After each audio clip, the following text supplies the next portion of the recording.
Hello, my name is Bob Nelms, and we're going to be talking about how to acquire a culture of personal accountability. So let's start.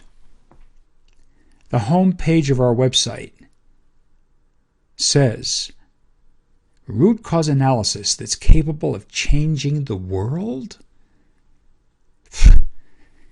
How grandiose of a thing is that to say, is what most people might think. But I want to ask you a question. What do you think we should do if we really think we have something that's capable of changing the world? Because we do. And although you might not be interested in changing the world, I would think that you might be interested in changing your world, the world that you live in, because nobody lives in a perfect world. Wouldn't we all like things to be a little bit better? I'd like you to hear what a lot of people call our method. These are the kinds of things we've been told. People have told us that this is an accountability method. In fact, they call it the accountability method. The culture change method. A method that focuses on the soul.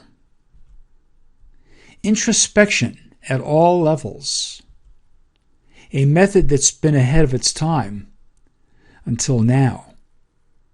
Our society and our culture is so, almost inflamed at this point, or irritated, ready to react, finger pointing, blame, lawsuits. It's a really critical time for these kinds of things to emerge, and they are. That's why it's a method that's been ahead of its time until now. I've been in business since 1985, and I know my clients. I know what their pain points are. When you hear these, ask yourselves, am I up here? Are these my pain points? Disappointment in current causal learning processes. A destructive culture of blame, finger-pointing, and defensiveness that needs to end. Performance stagnation. An increasing awareness that human issues must be addressed because they haven't been in the past. We've kind of pushed them to the side. Which is your largest pain point? Now, of course, you can't talk back to me, but I bet you something. I bet you it's either the second one or the last one. It might not be, but that's where most people are these days.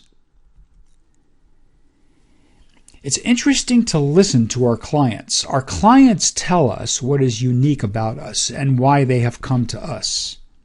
This is what they've said. They realize that we actually use things that go wrong to create a culture of personal accountability. We use them. We don't avoid them and ignore them.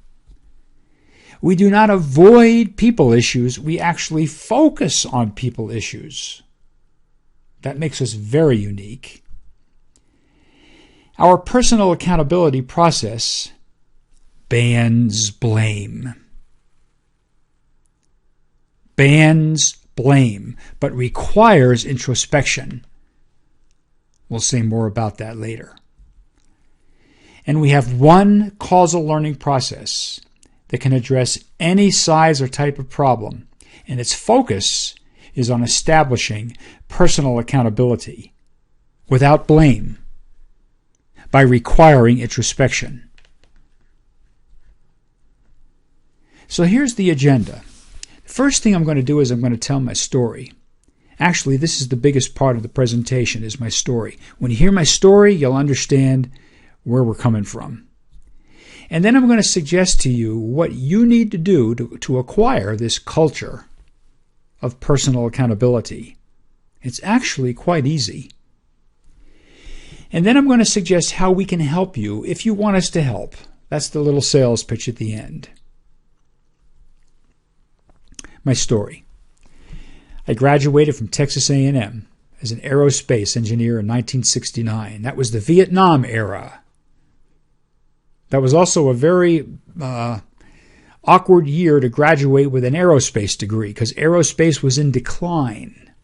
I was very fortunate to have gotten a job at McDonnell Douglas as an aeronautical loads engineer on the F-4 Phantom jet, fighter jet. That's an F-4 you're looking at right there. It was called, the nickname was the Flying Brick. That's what we were flying in Vietnam, and unfortunately, the average lifespan of an F-4 pilot in Vietnam was measured in months. They were being shot out of the skies by the Russian MiGs, and our job was to make them more maneuverable.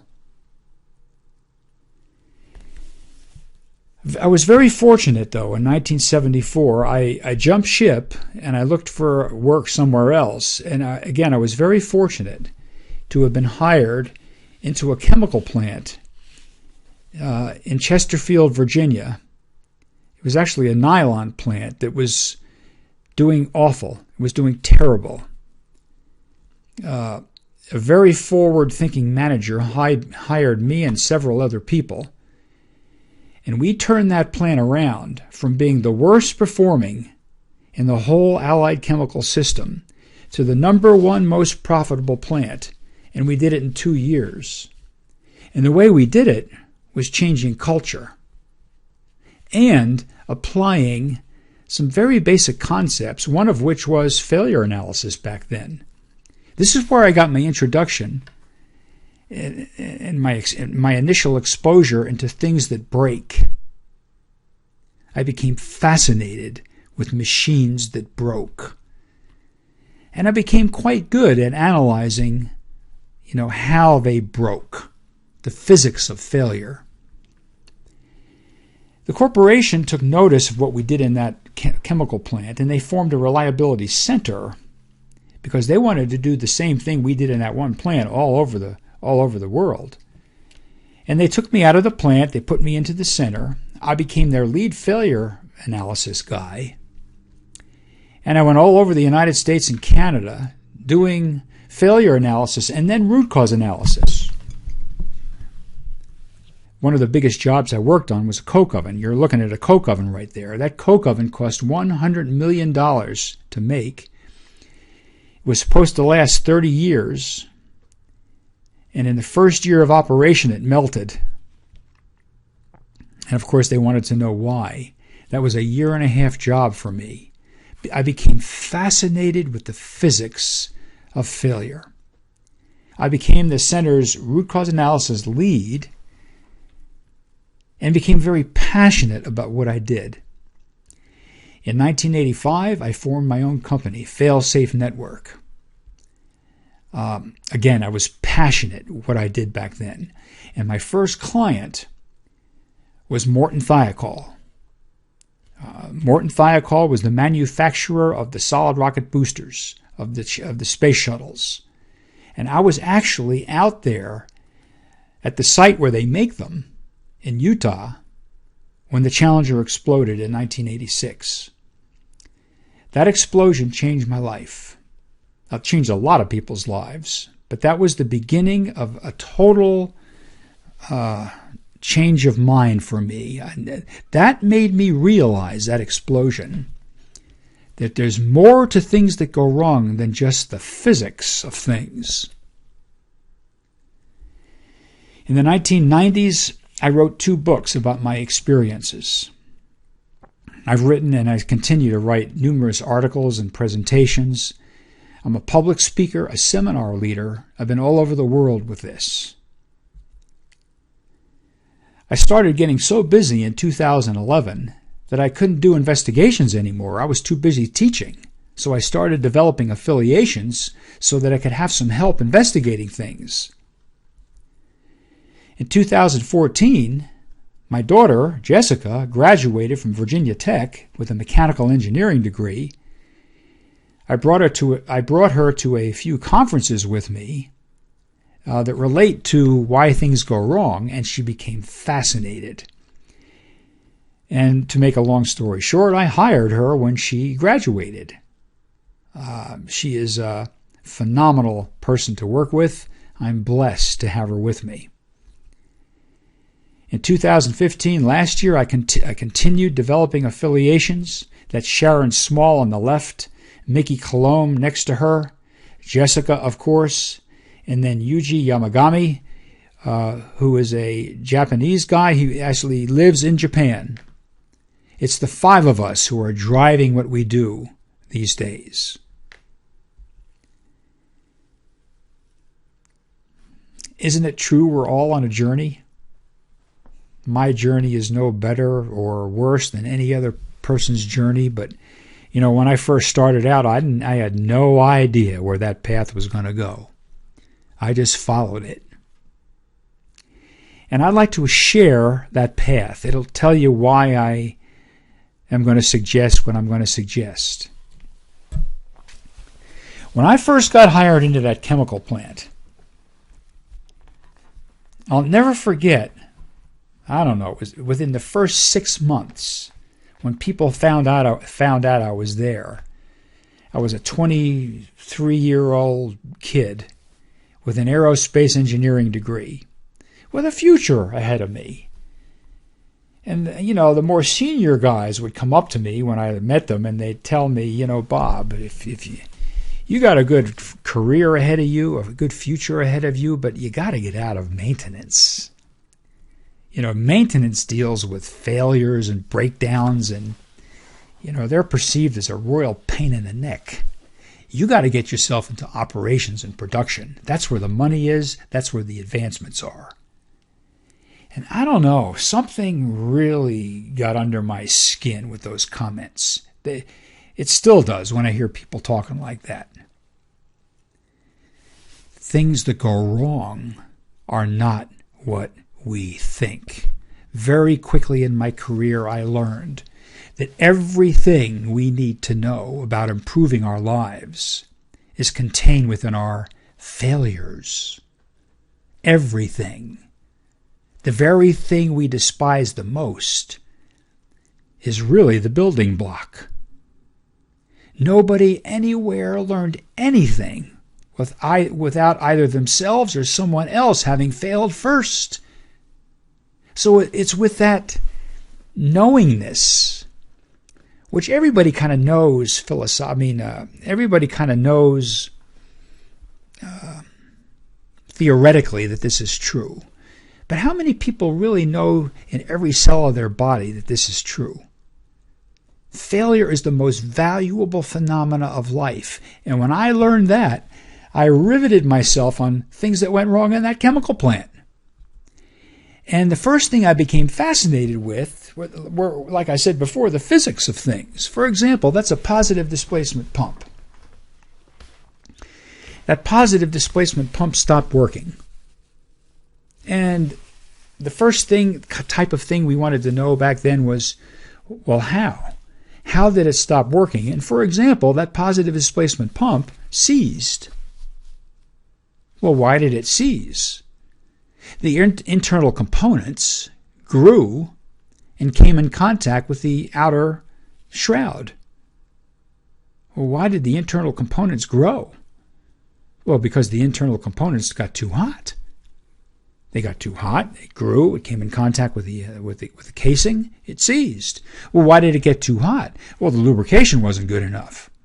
Well, why wasn't the lubrication good enough? Well, there was 10W30 in there instead of 5W30. Aha! The wrong oil was in there. So we stopped at that point, and we fixed that. We put the right oil in there, and that thing would run just fine. And we did that kind of thing with everything that went wrong in that chemical plant. But the problem was that the failure rates weren't going down. The overall plant failure rates weren't going down. Individual failure rates were going down, but the overall failure rate in the plant kept going up. So we said to ourselves, I don't know, maybe we better dig deeper. So we dug deeper and we said, well, there was 10W30 in there instead of 5W30. Well, how come? And we realized through an intense evidence-driven process, we realized that everything that goes wrong in a system created by humans can be traceable back to humans. Everything. I mean, the 10W30 was in there because a human put it in there. And that's always going to be true. I'll just talk about my office right now. I'm sitting in an office and I'm looking around, and I recognize that human beings conceived of this office. They designed it. They constructed it. They maintain it. I maintain it. That means if something goes wrong in my office, we're going to be able to trace its causes back to people. After all, people created it. So this is always true. That was a eureka back then. Wow, human beings cause everything. But of course, that can lead to the blame game. So very quickly, we went beyond that, and we wanted to dig a little bit more, and we realized very quickly, well, wait a minute. Why do people do what they do? Why does anybody do anything? Look at my hand right now. Why is my finger going around like this, around and around? What's causing it to do that? What's causing my hands to go in and out? What's causing myself to talk like this? What's causing my lips to move? And the answer, of course, is my thoughts or my brain. And when you really slow down and think about it, it's that simple. Everything we do is caused by the thoughts that go through our mind at a particular point in time. And they don't have to be even recognizable thoughts. They may be subconscious thoughts, but it is those thoughts. So let's slow down with that positive displacement pump and ask, why did you put 10W30 in that positive displacement pump when the spec says 5W30? What thoughts were going through your mind when you did whatever you did? And of course, we want to involve the person, and we want to ask the person this question, not in an accusatory tone, but in a genuine desire to know.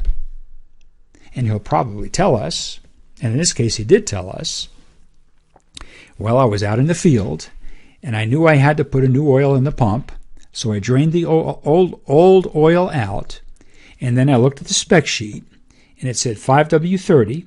I went to the cart, and there was no 5W30 on the cart. The closest was 10W30. It's near shift change. It'd take me 15 minutes to go to the storeroom to get the right oil and 15 minutes to get back. That'd put me past shift change. No overtime is allowed. So I made a decision. It's close enough. I'll put the 5W30 in there. Those thoughts caused that incident. Now, if that is something they don't want happening in the future, that kind of thing, that means those kinds of thoughts have to change. And the management of this facility has to actually define what those thoughts should have been. So we involve the person who did it to get the actual thoughts, and we keep them around, and then we get management to come in. And then knowing what the guy actually thought, we ask management and this guy what thoughts should have gone through his mind. When it's near shift change, and he has already drained the oil, and the spec sheet says 5W30 and he doesn't have it on his cart. And believe me, there's going to be a debate. It's not going to be clear cut. There's going to be a struggle. And they talk, and this guy is hearing the discussion, the guy who did it. And finally they land on something like this. Well, it says 5W30. I don't have 5W30. I don't have time to go get it. There is no overtime allowed. But I'm not going to put the wrong oil in there because that would affect the life of the pump. So I'm going to go to the guy who's on shift next because I know who it is, and I'm going to tell him and my foreman that I didn't change the oil. There's no oil in there, but it needs to have 5W30 in it, so you better make sure it's on your cart before you go out there. And then he realizes, and I probably should have made sure it was on my cart before I went out there also. Actual thoughts, desired thoughts. Please try this at home with your spouse, with your children, with your neighbor. Anytime you don't understand why somebody did something and you want to try to help, what thoughts actually went through their mind? What thoughts should have gone through their mind? Try it at work on something little. Don't even tell them you're trying it. Just do it. See what happens. And as soon as you come up with both of those, the actual and the desired, wow, you've got all you need to go to the next step. Because here you go. On the right-hand side, the event, we have that pump that failed. Why did it fail? Because 10W30 was in there instead of 5W30, and the internals got too hot and seized. Why was 10W30 in there? Because that mechanic put it in there. His actual thoughts were, all I got is 10W30 on my cart, and it's near shift change. I'm just going to use it. It's close enough. Desired thoughts, it says 5W30. I'm going to put 5W30 in there. Oh, I don't have time. I'm going to tell the guy on the next shift because we're going to do things right around here. And as soon as you know that whole story, then management, not just management, I shouldn't say that. Everybody involved, but especially management, steps back and asks, what is it about the way we are? What is it about the way we are that accounts for the gap in those thoughts? And I guarantee you they're going to be able to answer that question. I can't answer that question for them. You can't answer the question for them, but they'll know the answer. What is it about the way we are that accounts for the difference? And maybe something they might say is, we stress the importance of getting the job done rather than getting the job done right the first time. And we know that's not right. Nobody points their finger at them and tells them that. They have to come up with it on their own. This is a no-blame process, but everybody is required to look at themselves. And then everybody involved asks this, what is it about the way I am? Forget the we, what about me? That's part of the above. I'd like you to imagine something. Imagine every time that something went wrong, people ask this question. What is it about the way we are? What is it about the way we are? What is it about the way we are that caused this? What is it about the way we are that caused that? What is it about the way we are that caused this? And what are we going to do about this? And what are we going to do about that? Don't tell me that's not going to change things. And this one also. Imagine everybody asks this every time something goes wrong. What is it about the way I am that contributed to that problem? And what am I going to do about it? And on this one also. And on that one also. Can you see where asking this over and over and over and over again drives a culture of personal accountability and is capable of changing the world around you?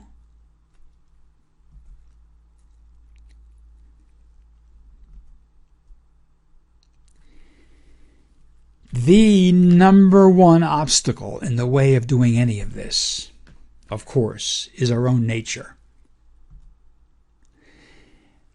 The people that did it have to admit they did it. And when I say it's our own nature, it's because when people acknowledge what they did, the tendency of the other person is to point a finger. We are a blaming species. I don't think any other life form in existence blames like we do. We just naturally blame. And because of that, people are fearful, full of fear of speaking out. So a major obstacle to all of this is that the people that did it have to admit it. And as soon as they admit it, the blame game might start. The eureka, the answer to the blame game, well, it's obvious. It's so simple. And it's this. This has to come from the top. No blame. Now, this is going to sound silly until you hear the rest of it, but let me make a point. If I was the president of General Electric, or if I was the CEO of General Electric, and something went wrong, I'm telling you, I know what my stance would be. My stance would be no blame. Nobody in my corporation would be allowed to blame anybody or anything on whatever it is that went wrong. No blame. The only time that you have to worry in my company is if I catch you blaming. If I catch you blaming someone or something, you're liable to get yourself fired. No blame. However, required introspection. Do you realize what this does? You get to the same point, but in a much more healthy way where you own it. You're not allowed to blame someone else when something goes wrong. However, you're required to look at yourself. Everyone, everywhere, whenever they experience something that has gone wrong. Some quotes. This culture change method requires people to see themselves as part of a problem and does not allow anyone to blame any other person or thing. Aside from changing culture, it seems to me that this is the ultimate in personal accountability. As far as I know, this is the only cause analysis method that addresses personal accountability, and it does it head on. This came from a high-level VP in a power generation company who said, if I have to hold you accountable, we've already lost. If you choose to be accountable, we can't lose. The process we're suggesting right now helps people choose to be accountable. So, in summary, we've learned to use things that go wrong in a totally contrary way to the way it's usually used. It usually leads to the blame game.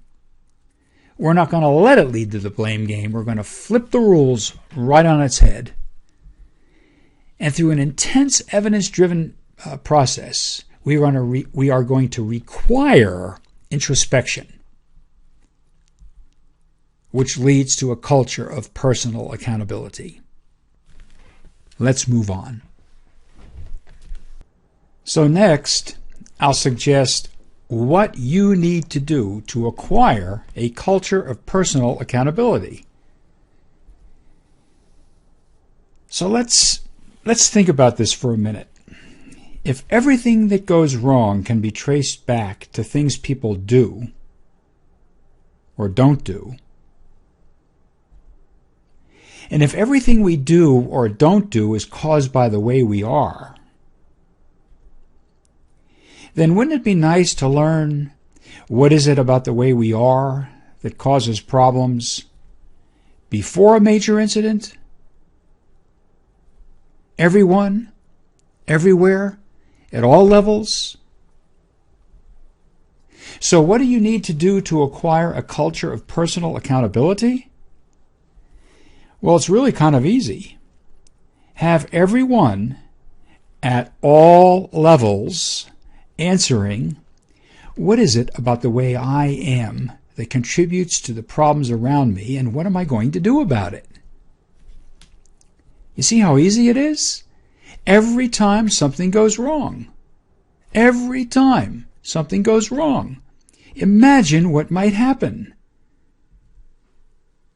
Of course, starting with you. Now, when I say that, it brings me back to, I don't know, 5 years or so ago when, I was doing some work at a refinery on the East Coast. I'll put a lot of people through a 4-day class.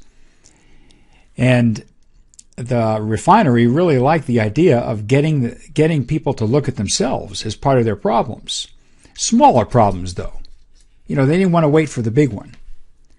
So they called me up and they said, would you come on up here and suggest to us how we can get everybody looking at themselves on small things? And I said, well, that was part of the 4-day class. Just do what you were taught. Well, I don't know. It seems like that's going to take a long time. Could you put a little thought into how we can make it go a little faster? So I like a challenge. I talked with an affiliate of mine at the time, and we came up with an answer. We had an idea, and we were really excited about this idea. So we went up to this refinery, and we sat down with the refinery manager and his 5 direct reports.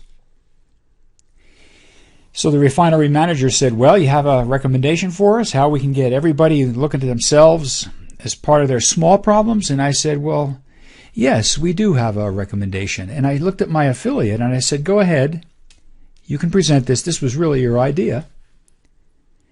So he said to them, and this was a big guy, he stands up and he says to them, if you really want to get this thing going fast, here's what I recommend. Refinery manager and your 5 direct reports, pick something small that went wrong within your own little team here. Nobody else even has to know about it. Just something small that went wrong. And really dig into it and understand why it happened. And then ask everybody on this team, the refinery manager and all the direct reports, to answer this question. What is it about the way I am that contributed to this problem, and what am I going to do about it? It doesn't have to be on a big problem. That's the whole point.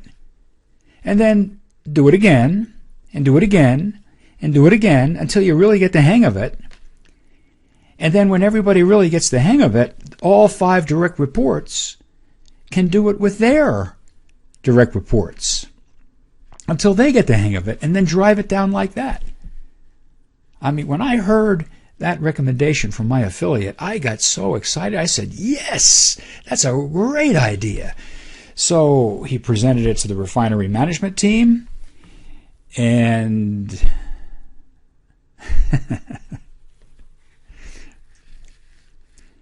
I have never seen such a reaction ever in a management group of people than that.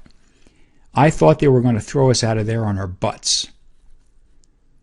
They said to him and then to me, maybe you misunderstood. We want you to tell us how to get them to do this. They're the ones who are out in the field. That's where the problems are. We want them to do this, not us. What did you get the wrong idea? And the affiliate looked at them and said, you're not willing to lead by example? And he got redder and redder and redder. We left. We never did work with that refinery again. They thought our suggestion was preposterous. By the way, that refinery was sold twice, and now it's shut down, rusting.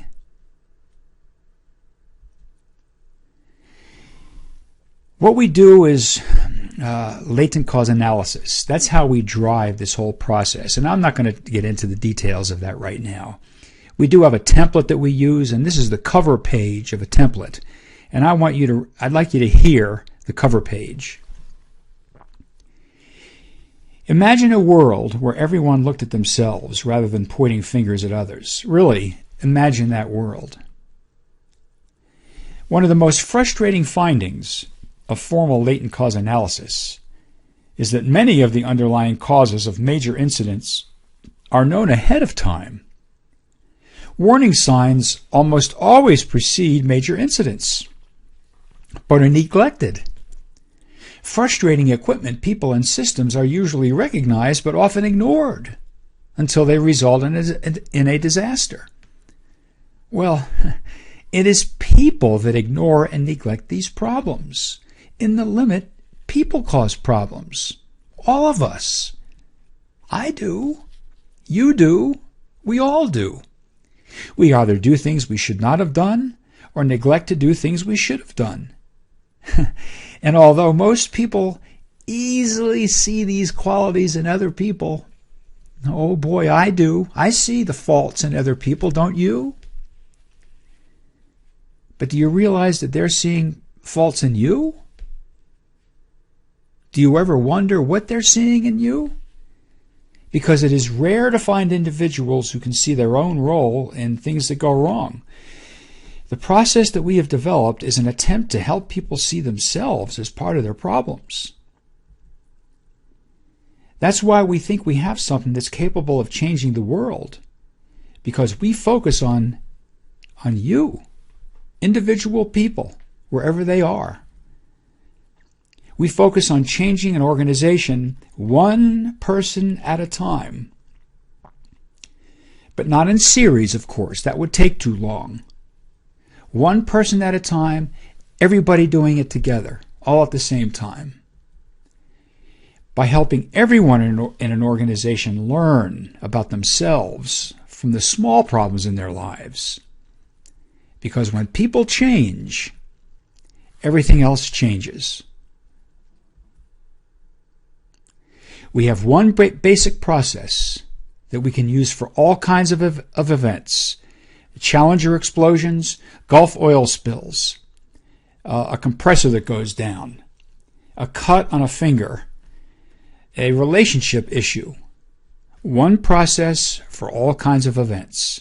We have what we call the maxi, the midi, the mini, and the micro LCA. They're all done the same way. The only difference is in who you involve and how you involve them. What are people saying about this? I'll just show you a few things. This comes from a December 2015 class. I wish more employees from my facility could have attended to make it easier to implement to 300 employees. I wish everyone could be open-minded enough and willing enough to give the latent cause experience a genuine fighting chance. Only then will true transformation occur. I wish we had been exposed to this process years earlier. I like the content of the program. I also believe it has the potential to change the culture. This particular seminar was offered to an organization who was looking for culture change. I like that I came in here with a notion of what I thought I was getting into and was completely surprised, and we hear that all the time. I wish my company would take this process and use it for safety, lost generation, and culture, ultimately eliminating the three processes we have now. We hear that all the time as well. I thoroughly enjoyed the class. It was some of the best training I have taken at my company. I hope we get to apply the training.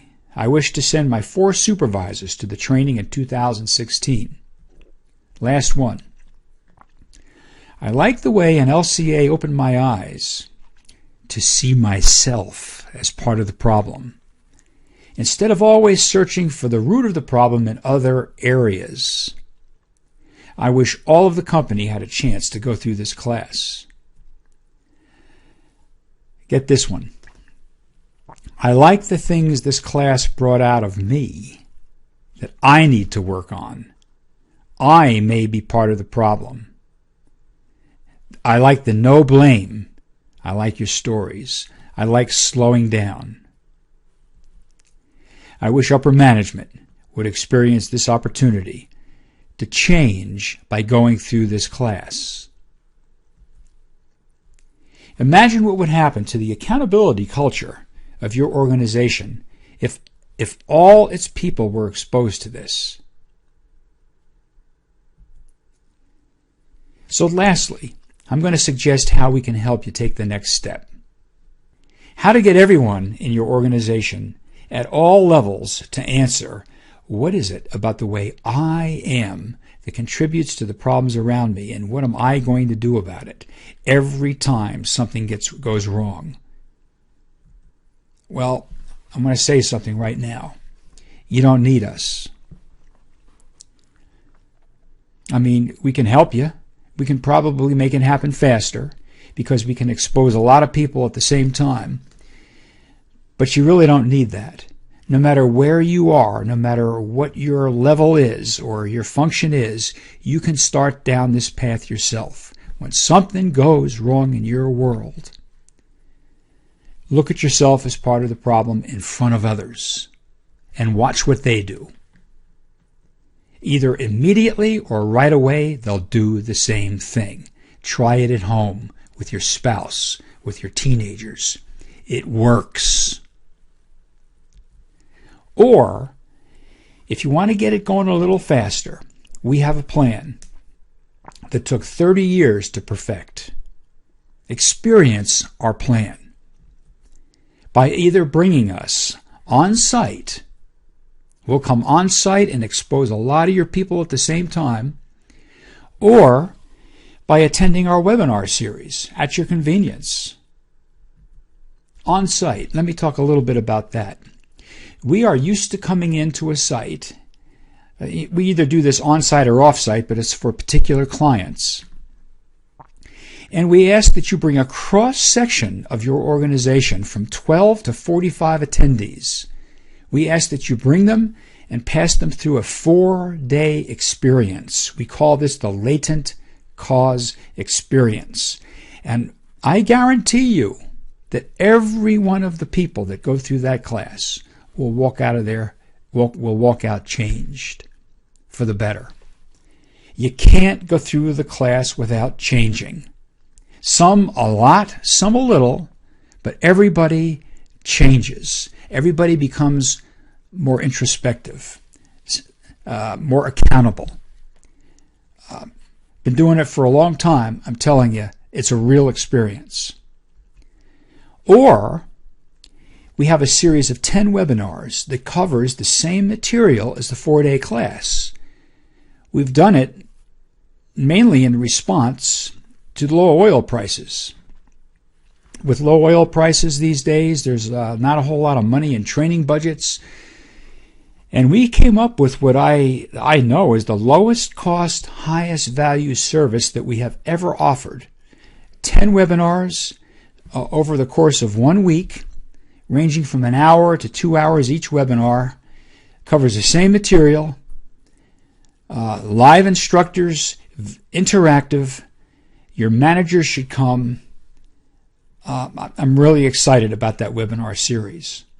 Your managers are going to want to hear this. The benefits to you of experiencing our approach, whether it's on-site or webinars, is this. You will have taken a major first step towards driving a culture of introspection and personal accountability. Quickly, some of our recent clients. AEP, that's a power generation company. So is Luminant. ConocoPhillips, Phillips 66, Eastman Chemicals. Leadcore Industries is a Canadian contracting firm. Sinclair Oil, Trinidad Drilling. I guess this isn't really a poll. I can't give you a poll when you're looking at a webinar online, but I can sure ask you this. I could ask you to consider this. How strong is your desire to acquire a culture of introspection and personal accountability? If it's not strong, you're not even here right now. You've left the webinar a long time ago. If you're still here, your desire is probably strong. Well, what are you going to do about it?